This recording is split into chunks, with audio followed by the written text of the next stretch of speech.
Excuses, excuses. You can find a million reasons not to build your brand. I told myself pretty much all of them. Today, I'm going to talk about some of the most common reasons people give themselves for not building their brand. Because of course, this is the series where I give you a tip that you can apply to your e-commerce business to help you move it forward. No snake oil, no black hat, just solid been there, done that advice. I'm Ben Leonard, and I built, scaled, and sold an international 7-figure e-commerce business. This is Ecom Made. What is stopping you from building your dream brand? I sat on my first brand idea for 4 years. 4 years until I finally did something about it. And even then, I only did something about it because I was taken by ambulance to hospital with heart problems. When I finally took action, I slowly learned more about how to build a brand. I found that behind each excuse were even more reasons why I could, in fact, ignore those excuses. I also want to make sure you know that it should be scary, because not everyone will do it. We are entrepreneurs. We're different from other people because we can face our fears. Let's look at some of the most common reasons why people who could be great business owners talk themselves out of starting a business, and why you should not listen to them. The first excuse is that it's too risky. What if you fail? This is the big reason many entrepreneurs never even begin. I can see why you're worried, because running your own business is often seen as not being secure. It is risky, and I'm not here to praise risk, but are you ready to take the chance that you'll go the wrong way? If you fail at something, are you able to accept it and move on to a new project? Rob Moore, who is probably the most popular business podcaster in the UK, says if you don't risk anything, you risk everything. And I kind of agree with that. Of course, if you don't risk anything, there's nothing to gain. But it's very important to figure out how much you're putting on the line. Don't be fooled. There will be failures down the line for you, for all of us. We can't really learn any other way. But if you take risks that you know you can handle, you won't lose more than you can handle. It's another way of saying don't bet what you can't afford to lose. Another excuse is not enough startup money. It's a hard fact that most businesses can't get started without money. In fact, probably all businesses. And when it's not there, great ideas never get to the right people or don't get put into practice. But don't stop because of this. There are probably a lot of ways to fund your business that you haven't thought of yet. Today's entrepreneurs don't need millions in capital. You can get around the system, and you should. There are lots of things that you can use to help you do that. I've covered them in previous episodes. We talk about crowdfunding, we talk about revenue-based funding, we talk about angel investing, we talk about arbitrage. We've also spoken about using your savings and money from friends and family. The next excuse people give is imposter syndrome. They feel that they're not an entrepreneur. They worry that you don't have an MBA. You worry that you aren't qualified enough because you haven't worked in business before. You're thinking, what good is an idea if I don't know how to turn it into a product that people will buy? I get it, it's an overwhelming thought, but here's the good news. There are more and more of us every day who are in this situation, and it's never been easier for us all to start a business that succeeds. Let's look at the evidence. Mark Zuckerberg was a college student when he started Facebook. That's a well-known fact. He was a great programmer, but he didn't know anything yet about running a business. Ben Francis, a fellow entrepreneur from the UK, was working at Pizza Hut when he started the brand Gymshark, which has now made him worth more than £700 million. How willing you are to fail and learn from those failures is much more important than the business experience you have, I would argue. The next excuse is that you don't know the path. You don't know your route to success.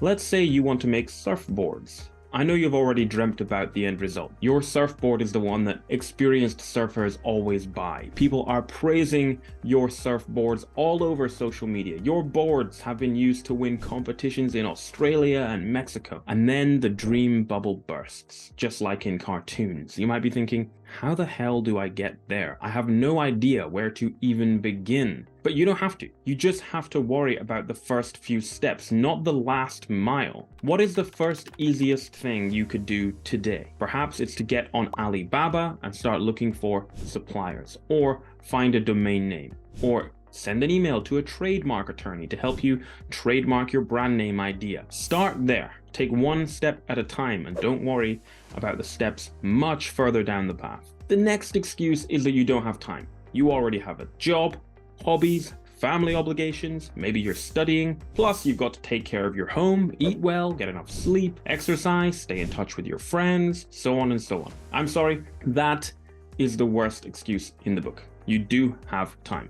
I was still working a 40-hour per week job, plus commuting, plus hobbies, plus all the life admin stuff you have to do when my first brand was turning over millions of dollars. There's no other way to put it. You need to put in the time and the effort and the grind in the evenings, weekends, and lunch hour. The next excuse is nobody's gonna buy my product. Nobody's gonna buy my idea. It's overwhelming sometimes to worry about what you're going to sell. But once you understand who you are going to sell to, and ideally that person is a lot like you, the burden of what you're selling decreases dramatically.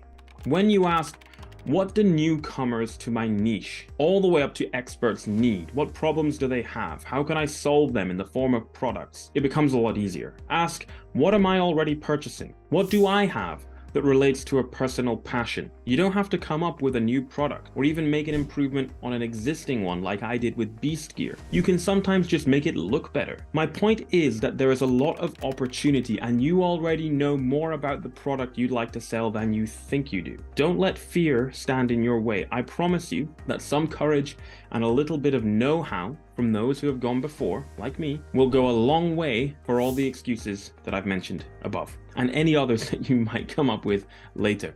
If you're still not sure, let me tell you the number one reason why you should ignore the excuses in your head and give yourself permission to build your brand. And that reason is very simple. You're going to learn by doing. Some people might be put off the idea of learning by doing because it sounds like a series of discouraging, repeated failures. But it's not, because here's the thing, I don't mean you're going to cook up something random, throw it all at the wall and see what sticks. If you have an entrepreneurial itch, you're probably naturally curious, right? You're probably the kind of person who looks at a broken zipper on your jacket or your bag and wonders, why does my zipper always break? How can I fix that? You probably have a lot of why questions and are curious about what makes people tick. We're going to use that spirit of curiosity as you build your brand. I have a scientific background, so I was naturally drawn to an informed, process-oriented formula for learning by doing. Fear not, if you're not a scientist. I won't make you put on a white lab coat and sit down in front of a microscope. I didn't do that building my brand, obviously, but I kept asking a lot of questions. And if I couldn't find the answers myself, I found people who could help me get the answers. For example, when I was developing boxing products for Beast Gear, I worked with boxers, coaches, manufacturers. We had to keep tweaking, for example, the flexibility and stiffness of our punch sticks. One of our coaches got blisters when he used our boxing paddles, so we improved the ergonomics of the handle. It was a long, hard process, but it was fun. You can enjoy building your brand. So instead of making an excuse, why not give yourself permission and say, I get to work harder than everyone else. I get to build a brand. I get to have fun while I'm doing it. Yes, building a brand is work, but keep in mind what's on the other side. As someone who is now on the other side, I must say that the view is spectacular. I hope that was helpful. Please subscribe, and you can get more at www.benleonard.pro. Cheers. Ecom Made Easy is brought to you by Ecom Brokers. We sell your business for the best possible price, hassle-free. We've been there and done it on all sides. We've built, scaled, and sold our own seven-figure brands. We have over 20 years mergers and acquisitions experience, and we're expert e-commerce accountants. We've got a free ebook for you called How to Sell Your Ecom Business and Plan Your Dream Exit. Get it using the link in the description or at www.ecombrokers.co.uk/book, or just visit us at ecombrokers.co.uk to schedule a call and start planning your dream exit. Cheers.